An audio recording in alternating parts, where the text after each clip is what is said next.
how to get my clicker. Well, thank you for the introduction. So I'm just going to start with a quick little introduction of myself, and then we'll jump right into the theme of ritual. So besides everything that she said, on the left here, this is my artist logo. It's my signature, Hannah Stelter. And then on the right, that's a logo of Scribble Lady. So I say that I'm first and foremost an artist, but then I'm also a business owner and a founder and an entrepreneur and all of those other things. So these are some words that I label myself with. Graphic designer, that's what I went to school for. Art teacher, I teach a lot of drawing classes and painting classes and that kind of stuff. I am an influencer. I live in the world of social media artistry. So I post a lot of videos of me creating. So influencer. I've also worked with companies like Crayola and like Pilot Pen to like make videos sponsored for them, so that's kind of cool. I'm an educator, as she mentioned. I just came out with an online course, founder, and then artist. But artist is what I resonate with most. So before I get into the ritual I'm going to talk to you about today, we're going to talk about the first ever ritual that I had related to my art. And I've never been able to stick to something for more than like a week in my life. I don't know if any of you have ever tried the whole journaling thing, but like it's not for me. I like will buy a new journal, I'll get all my pens, I'll sit down, I'll have my coffee, I'll journal for 2 days, and then I'll forget. And then I'll journal again for 2 days, and then I'll forget, and then the journal goes to die. So I don't know if any of you resonate with that, but that's where I've always been. So this ritual, I kind of accidentally started it during the pandemic. I was sharing my art on TikTok. I had a couple videos go viral. People asked if they could buy them. I was like, what the heck? This is so cool. Maybe I could be an artist. And I started live streaming and taking drawing requests from people, and I really enjoyed it. I enjoyed this like time alone down in my room, just painting, talking to random people from the internet, and just creating. And I somehow ended up doing it every single Tuesday night from 10 p.m. to midnight.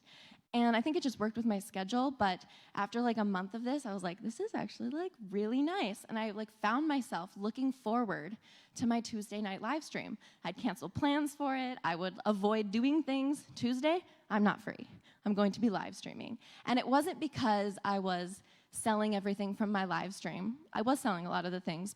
It was just because I enjoyed it. I enjoyed creating, I enjoyed drawing random things I never thought I would draw before, and it was just really fun. So here are some examples of the things I drew during my live stream. We have a skateboarding turtle. This has been one of my best-selling stickers, and it was some 10-year-old kid's idea during a live stream, which I think is fun. Our cat with a trans flag, and these dinosaurs that were requested to be making a heart with their necks, and the title is Dino Mates. And these live streams were super interactive. People could like help me name the piece. They would choose like what goes in. One person would suggest a llama, and then somebody else would say, but make the llama blowing bubble gum. And over the course of 2 years, I stuck to this for 2 whole years, and that's still mind-blowing to me. Like I said, I've never been able to stick to something in my life. But reflecting back on it, one of the main reasons I think I was able to stick to it was because it was creative. I really enjoyed doing it, and I was getting a lot more out of it than it felt like I was putting in. I was finding myself surrounded by creative people. I had fun ideas. I was making art. I was practicing, and I actually credit a lot of my early success to this weekly ritual because I made a bunch of art that I then turned into stickers. I sold a lot of the pieces, and it helped me stay inspired. And I was always coming up with new ideas because of a conversation we had in a live stream, and I was connecting with people. And so after a year of doing my live stream, I realized I needed to do something with it. So I put them all into a book, and the book is called A Year in My Lives for my live stream, and it has over 350 artworks for the first full year of my live streams. And I actually brought a copy of it. It's on the back table. So after this, if you want to take a look at it and see all of the random things that I drew, please do. I'm really, really proud of it. And it's a really cool reminder to me of like the importance of this weekly ritual in my life. And I actually took a year off from doing my live streams, and I just started again a month ago. And I already feel more inspired and more creative and more connected to the people who love my art. And I'm really excited about doing it again, and I want to publish a second book so you can see the growth of my art from my first year as an artist through my 5th year. I think it'll be really cool.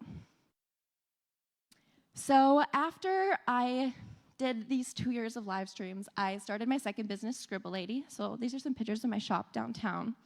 I also moved to Berlin kind of randomly for 3 months, and I had a really, really busy year with opening of this store, and I travel and I sell my art at shows, and the year of 2023 was really tough for me.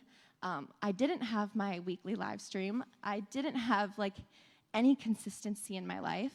I felt like I was disconnected from the message of my fine art, my scribble portraits of self-love, and I wanted to find a way to reconnect with it, and I was trying, and I couldn't do it. And so I remember one day I sat down, and I thought, I feel a lot of feelings, and I don't know how to explain how I'm feeling.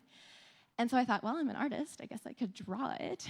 So I sat down and I did some portraits that represented how I was feeling. And it wasn't until I finished and I looked at those portraits, I thought, my mental health is maybe not so great. I think I should check in with myself. So these are some of the portraits that I did during that time. This one on the left here is kind of this idea of feeling like you're carrying a really heavy weight. But also feeling like you're growing at the same time. So there's some flowers in there, but not a lot. They're feeling a little suffocated. The middle one is kind of this idea that like half your life is spiraling out of control and half of it is blooming at the same time, which I think a lot of people maybe relate to that one as well. And then the one on the right is called Nightmare Vortex, and it's kind of this idea that like everything is going wrong and nothing will ever be happy again.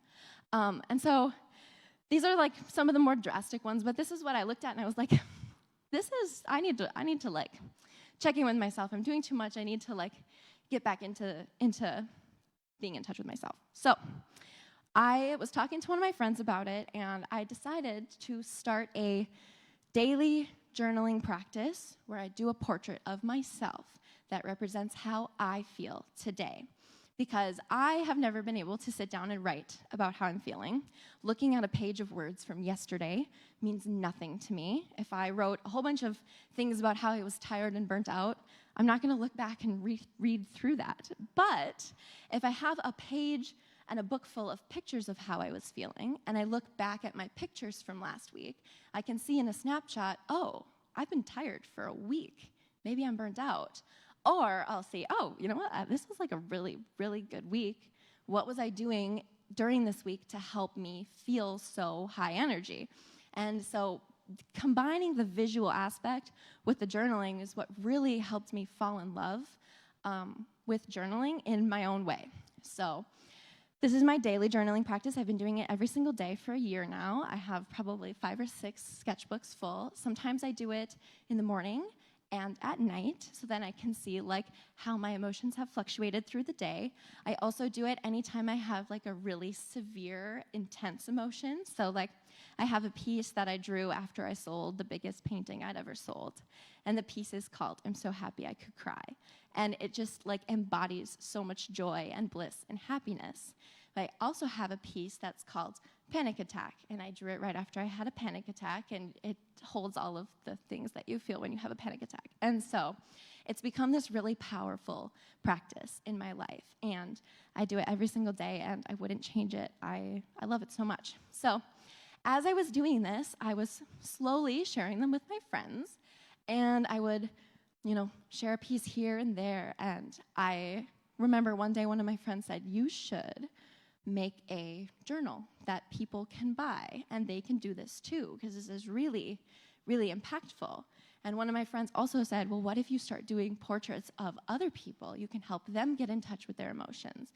And while I loved all of those ideas, that was just so not a place where I was at the time. I'd been doing it for like 3 months, and I still didn't really know like the value of my own daily ritual to myself. And I feel like we have all of this pressure, especially if we're an artist on social media, to share with everybody immediately every single piece of art that we make. And sometimes we don't get a chance to really learn about the benefits of it to ourselves first. So these are some of the things that I learned by taking some time to myself and just doing my journal, the benefits to me. I could reflect on my week. I could see if I was burnt out or happy or what was going on. I learned how to understand how I was feeling because I've always been a visual person. Describing how I feel has never connected with me until I started doing it with actual pictures. And I learned how to listen to my body. If I got done with my portrait in the morning and it was low energy, you know what? I wasn't going to do a lot that day, and that's okay. And if I got done with my portrait in the morning and it's really high energy, I know I'm going to have a really great day. I can do all the things I want to do, and it's been a really great way to get in touch with myself. So this is my reminder to everybody that vulnerable art is really powerful, but it's more powerful when you take some time to learn about it with yourself and then share it with the world. And if you are an artist, you don't need to share everything that you make with everybody. I mean, I started doing these portraits a year ago, and this is the first time that I've talked about it at a setting like this. And if I had tried to do this 9 months ago when I had first started doing it, I probably just would have started crying and then walked off the stage. And that's okay, because as I said, vulnerable art is powerful, maybe the most powerful, but if you give yourself some time to learn about it, reflect on it, then it can be even more powerful when you share it with your community, when you share the things that you've learned. And that's why when you go to art shows, there's all of these words that you can read about the shows, because that's the artist's deep personal thoughts about it, and they put a lot of time and energy into it. So that being said, about 6 months after I started this, I developed my first art collection based off of the concept of my journaling, and it's the art of feeling. And it's 8 pieces that represent the 8 most core emotions that I felt up until that point in my drawings. So they're all self-portraits. I have anger, happiness, and anxiety up here for you, but I have all 8 of them all over my social media if you want to see what they look like and stuff. And the beauty of this was because I had taken some time to learn about myself and my emotions and my feelings, I was able to build a show that could be impactful for everybody else in our community as well. I host an event every year called I Fucking Love Myself in April, and it's a 1-year celebration of selling my art, being an artist. And every year I theme the event to be how, similar to where my art is at the time. So my art this last year has been all about mental health and emotions, so that was the theme of the event, the art of feeling. So I made a bunch of wire sculptures that matched with the paintings, the creativity that I was able to bring from my daily journaling practice. Everybody who attended the event was encouraged to dress like an emotion that they resonated with, to create a really safe space for everybody to love all of the emotions that you feel, your positive, your negatives. We have sadness on the right, we have rage, we have confidence, and people came in all of the emotions, and it was so beautiful to see people just loving every part of themselves. Because when we think of self-love, a lot of times we don't think of our mental health and our emotions, and it's just as important as loving your body. So then, after that event, I finally was at a point where I was like, okay, I can start doing portraits of other people too, and I can start, helping other people see the importance of valuing their emotions as well. So here are some portraits that I've done of other people. The girl on the left here had COVID when I drew her. And every time I do a drawing of somebody, I take little notes in the column, just like I do with my journal, so that they can see, what their answers were. And then I have everyone pick a title that sums up how they were feeling. So this one on the way right here, the title is Happy and Loved. And the one on the left here is Sick and Disappointed. And it's been really, really beautiful to be able to do these portraits for others as well. Here are some more that I did. This one on the right is Exhausted and Pre-Dreading the Work Week. And then this one on the left here is Hopeful. And then I've been taking these portraits and turning them into even bigger paintings. And it's just been a really cool way to see the power of my daily ritual that I personally started doing for myself and be able to share it with other people. And now I'm hosting an art show that showcases all of the works that I've done of other people, works that I've done of myself, and you can come and you can get a portrait done of yourself, and it's going to be a really, really cool thing for the people of our community to come to and just embrace how you feel things. And I also just published a journal, a guided journal, like my friend suggested a year ago, that you can get and follow along and do your own emotional journal. And so I just want to remind everyone again that if you have something really powerful and really vulnerable, it's okay to wait a whole year before you share it with the world. You'll be thankful that you did. So this is an example of what it would look like if you did your own emotional journal. And then my last question for you is, how do you feel today? So thank you for letting me come and speak. I hope you enjoyed my talk.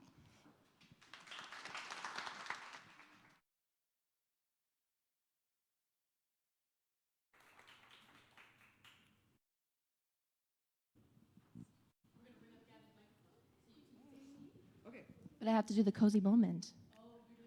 Or do you want me to do it after the Q&A? Okay. No, you can stay up here, actually. Okay. So for my cozy moment today, you may have noticed I have this lovely easel here. And I have mentioned that I like to do emotional portraits of other people. So today, I will be doing an emotional portrait of you. Oh. If that's okay with you. Yes, okay. Okay.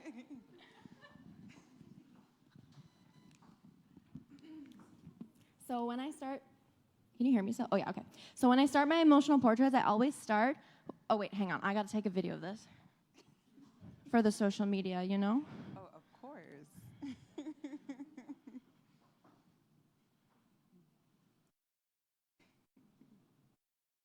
Okay, there we go. So I always start with the body first, and this is in my signature scribbly style. I just do a little sketch.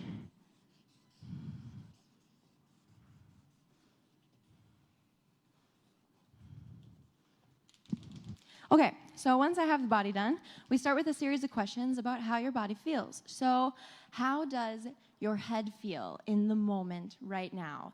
And just describe it as like, oh, I feel chaotic, or I feel really happy, or I feel super creative, whatever you feel. I feel like my head right now is definitely super like full, just because with the packing and like the moving and stuff like that, and then just the emotions that I'm feeling here in like this room, it's definitely a lot. I created I'm a part of a really creative community here, and just being here has meant so much to me. And it's also sparked my creativity. So it's like, ooh, just like definitely a lot of like emotions, all good, and then the bad as well, with like missing you guys. So Yeah, okay. So would you say you're kind of like radiating some of the emotions or like Yeah. overflowing? No, definitely radiating. I think radiating is a good way to describe that. Okay, so what I'm going to do is do like a little sun, because we're radiating our emotions. But then inside the sun, we're going to put some of the things that you've been feeling. So maybe like a frowny face because you're a little sad. But then some stars because you're feeling really creative. Anything else that you want to include in here? Really I don't know how to, really proud of myself too at the end of the day. Proud of yourself. So we'll add some happy faces too, Yes. right? we got all the things. And maybe like some hearts because when you're proud of yourself, you love yourself a little bit more sometimes. Okay, so then we're gonna move on to like your neck, your shoulders, and if at any point you're like, I actually don't really have like any feeling there, we'll just skip it. I typically have like shoulder tension, so I'll do like a zigzag to show shoulder tension, but. Right. Yeah, definitely feel like I need like a really good massage.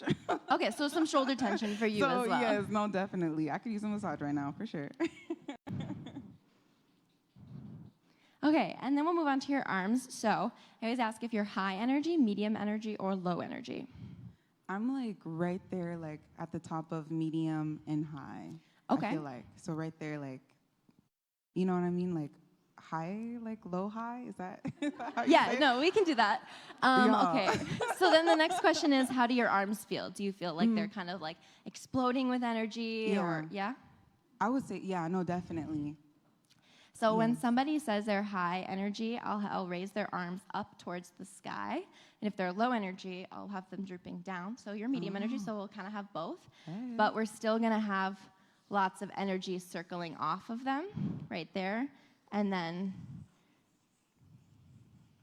there like that. So now you got that low high energy. I like that. Then we'll think about your heart. How does your heart feel? Definitely like full again, like just, you know, it's the journey. And I think I'm at a really like pivotal moment of like my career. And I just think about all the people who've helped me like along the way. So we got a full heart all filled up there. And then maybe we'll add like some little sun rays coming off of it, because I feel like you're kind of glowing a little bit right now. So It's the light. yeah, see, there you go. Okay, so then next we're gonna move on to like your stomach. Do you feel like if you're hungry, I'll do some squiggles. If you're anxious, we can do like a little ball of knot. Yeah, both. Okay. Hey. So we can do like some squiggles because you're hungry. Yeah. And then maybe just like a little bit anxious also. Like Right. that. Because you just never know with like moving what could go good, wrong, all that. So y'all are like definitely getting like the exclusive. Like how, let me ask her how y'all doing. Honestly, I feel the same way. Like this is giving moving energy, you know? Yeah, It's like positive and sad at the same time, so it's to be expected. Okay, and then we'll move on to your hips and your waist. So like sometimes people will say like, oh, my hips are loose, or like I'm feeling sexy, like, you know, whatever. Definitely, definitely. I say, definitely have like that like sexy like feeling, but also like these are like working hips. Like your girl is moving like 13,000 steps a day. Yeah. Like, so, Okay. So normally, like, I think of like if I work out and my quads are like sore, but like the good kind of sore because I'm doing good things for my body. Yes. I'll do like a zigzag like this, but like kind of like right down the center because it's like this is like positive pain, but it's not pain, you know? Something like that maybe? Exactly, yes. Okay. Okay, and then the last one is how do your legs and like feet and everything feel? So some people say like, I feel like I'm floating on clouds, and then we'll put clouds at the bottom. Yeah. Or some people feel like their legs are bouncy like springs. Or like normal, we can also just do like, you know, kind of match your arms with the energy too.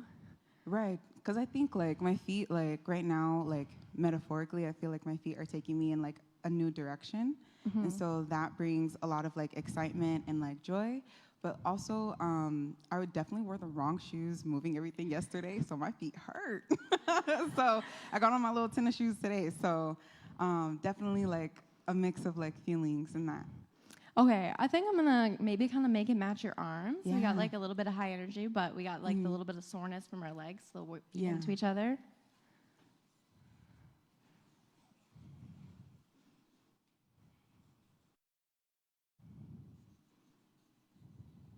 Okay, and then the last question I ask is, what are the vibes surrounding you? So, like, if you're calm, I'll do like a nice like Zen spiral around you. If you feel like creative energy, we can add more stars.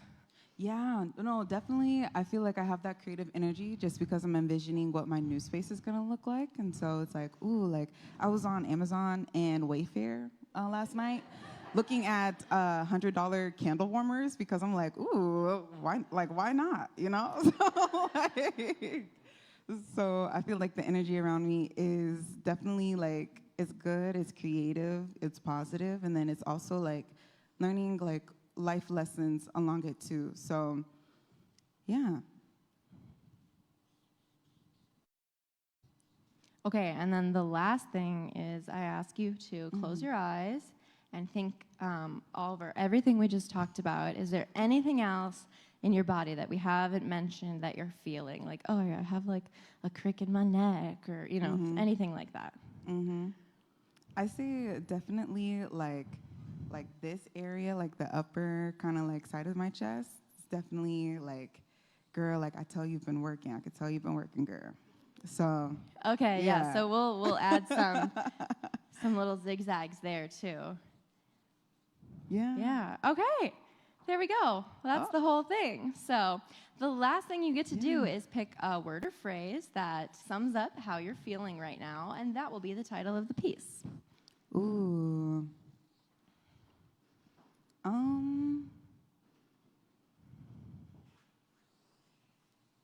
I would say probably enlightened. I love that title. Okay, and then because I'm an artist, of course, I'm going to sign it. And then I'm also going to add some little dots and squiggles. That's my signature as an artist. So I got to add the little personality touches there for you. And there we are. That's the whole piece. Hey.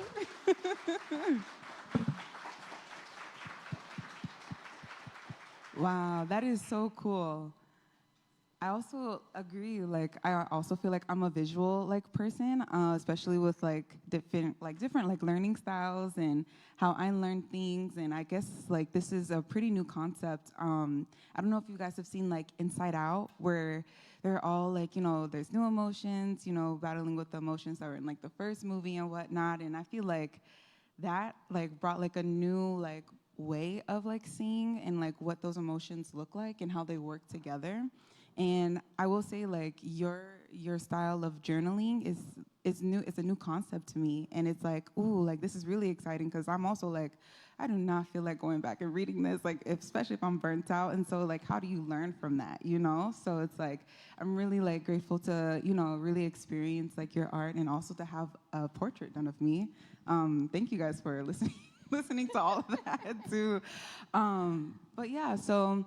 When I first walked in, I noticed that you had a section back there talking about like your journal and your book. Like, where can we find that? Yeah, so I brought a bunch of pages from like an earlier rendition of my journal. So if you want to bring them home and try it out yourself, please take one. I have a list of all the questions that you can ask yourself too, so give it a whirl. My guided journal, the book I just published, I haven't gotten the first copies yet, but it's available for pre-order on my website, so you can go check that out too. Yeah. Awesome. So right now we're in the section of the Q&A. So if the audience has any questions, I believe Emma is running around. No? The third microphone? Okay. Okay, yeah. Morgan.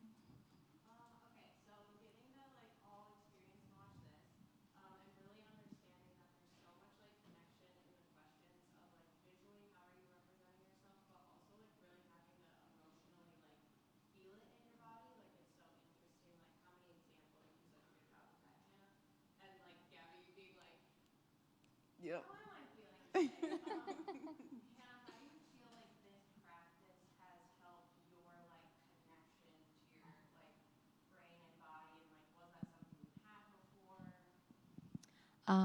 Do you want me to repeat the question? Yeah, you go Okay. ahead. Yeah. So she was just asking, like, there's a lot of different imagery that I use to represent how I'm feeling. Like different, like, what does creativity feel like? And having done this a lot, does it help me get more in touch with how I'm feeling and what has been the effects of that? So one thing that I've really noticed is, like, I will use the same drawing to represent something. So, like, a little, like, squiggle in my stomach to represent hunger or whatever. And after drawing it so many times, then when I'm just like sitting on a 2 p.m. on a Tuesday afternoon and I start to feel that same feeling, I'm like, oh, I am hungry, or like I'll feel like the same energy in my head and I'll know, okay, I actually think that this is connected with like burnt out me because it's been in a lot of my burnt out portraits lately. So maybe I should like do a little check-in with myself, see how I'm feeling. So it's been really great. Yeah, it's been really helpful.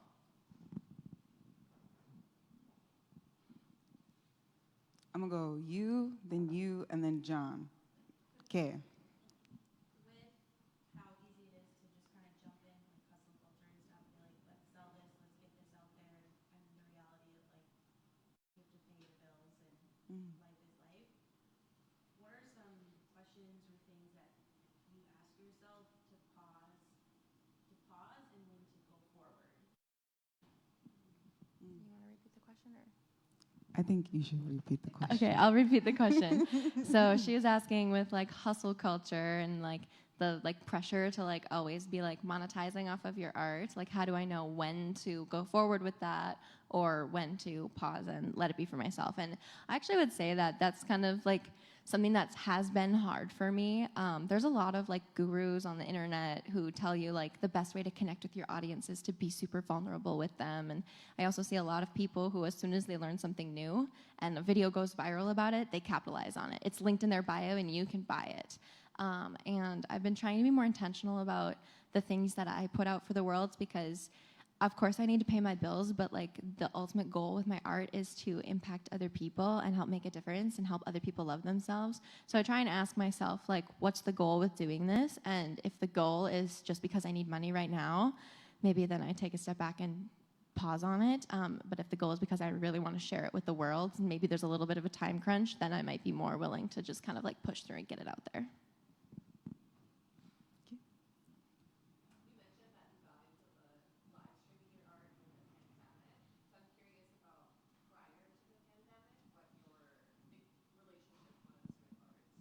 Yeah, so prior to the pandemic, I was in college. So in 2020, I was a junior in college.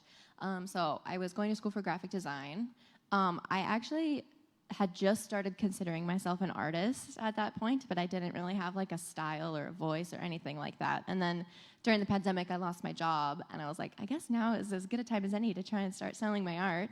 I saw a girl on TikTok who was making $100,000 a year selling stickers, and I was like, girl, I could probably do that. I just gotta like make some good art. And then I didn't really think my art was that good, and I just tried everything. I did different styles. I painted all the time, and then I started sharing it, and then I started live streaming. It kind of all naturally rolled into each other, but it was, in a way, it was an accident, because I was just trying to like figure out what kind of art I liked, and I happened to be sharing it with the world at the same time.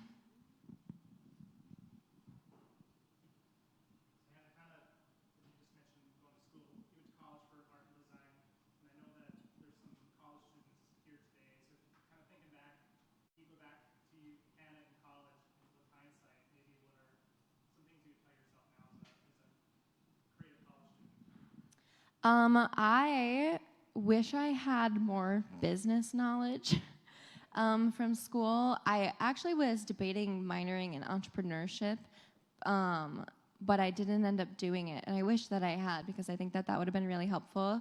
But my major was in graphic design, and I took an advertising minor, and those were really, really helpful in like learning how to like talk about my art and sell my art. And I think a lot of art students don't actually learn anything about advertising and marketing, and that's like a big part of like selling your art.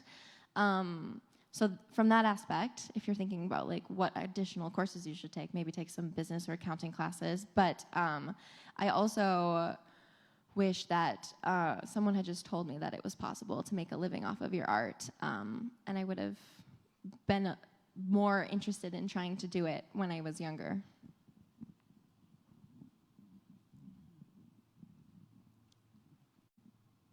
Any other questions, Emma? What surprised you most when you opened up your brick and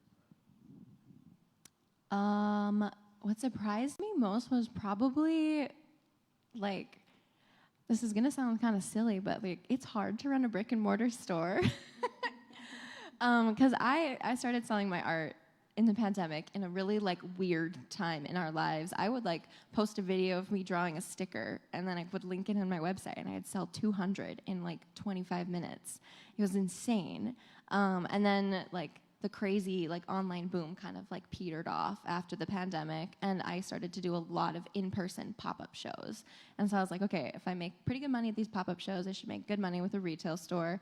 But it's very different, you know, like the way that you merchandise, like how much product you carry, like a lot of that stuff. I read a lot of books. I talk to a lot of people for advice. It was, yeah, a lot different than I thought it was going to be, but I still really love it.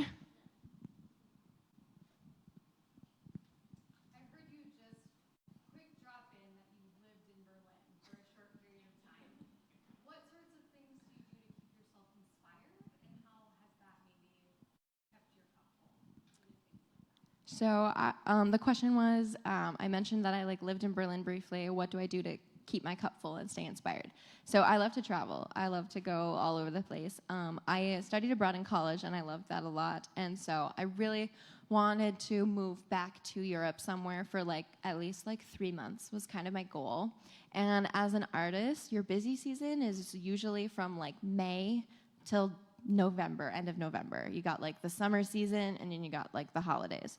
So for the last like 3 years, January, February, March has been very dead. I actually don't make a lot of money. I like kind of save my money from the rest of the year to like help cover the expenses in the slow season. So I was like, well, what a perfect time to go move to Europe.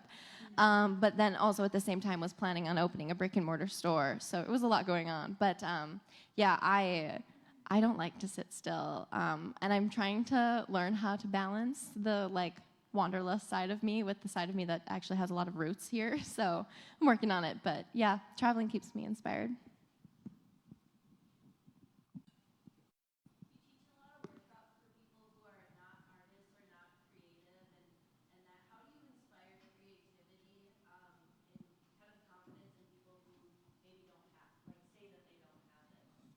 So the question was that I teach a lot of workshops for non-artists and people who say they're not creative. So how do I inspire the creativity in them?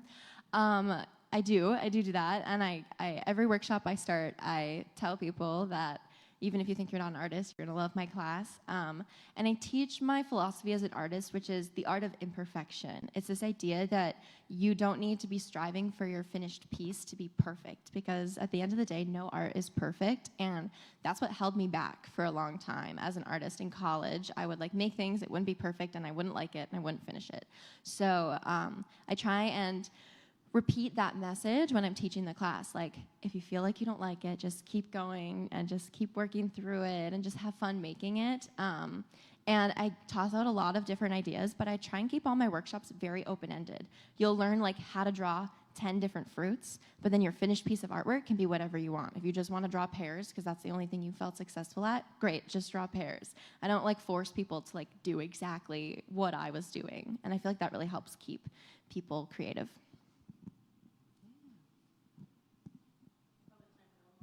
Yeah, one more question.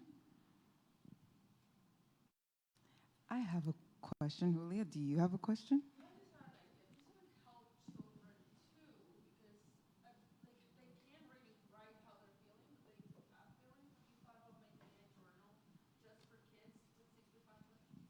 I actually have. That's been suggested to me as well. And one of my friends actually suggested doing like a little like magnetic sculpture too. So you get like a pile with all of the pieces, and then they can just like attach it to where they feel it.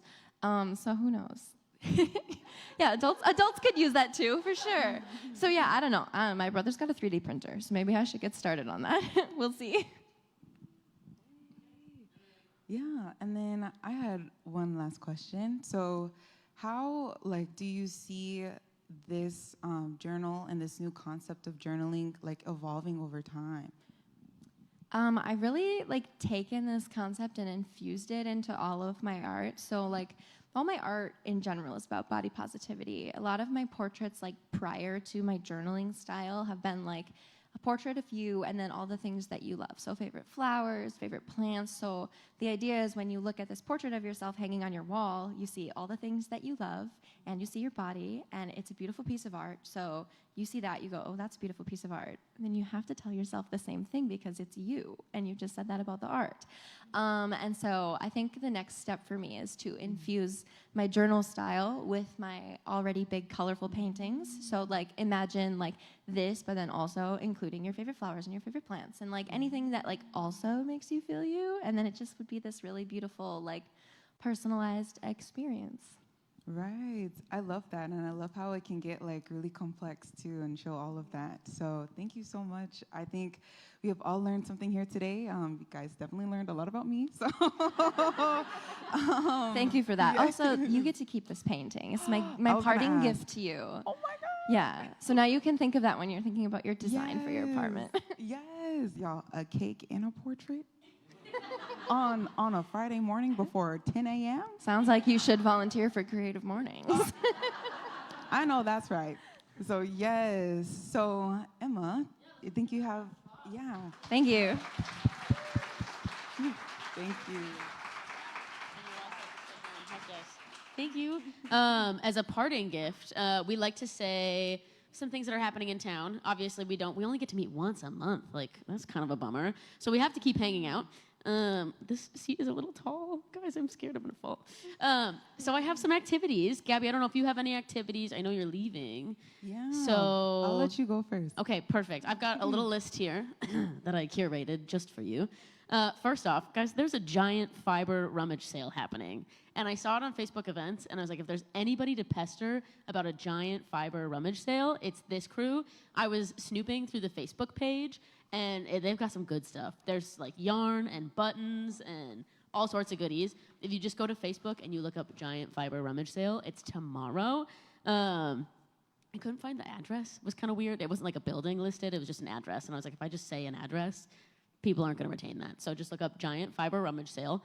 The Theater B has their season preview on September 4th from 7 p.m. until 9 p.m. So check that out.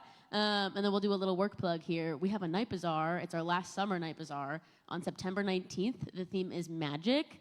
Please come in costume. So think like wizards, witches, whatever, fairies, whatever speaks to you. And that is September 19th from 6 to 10 p.m. in Broadway Square. Yeah, that sounds awesome.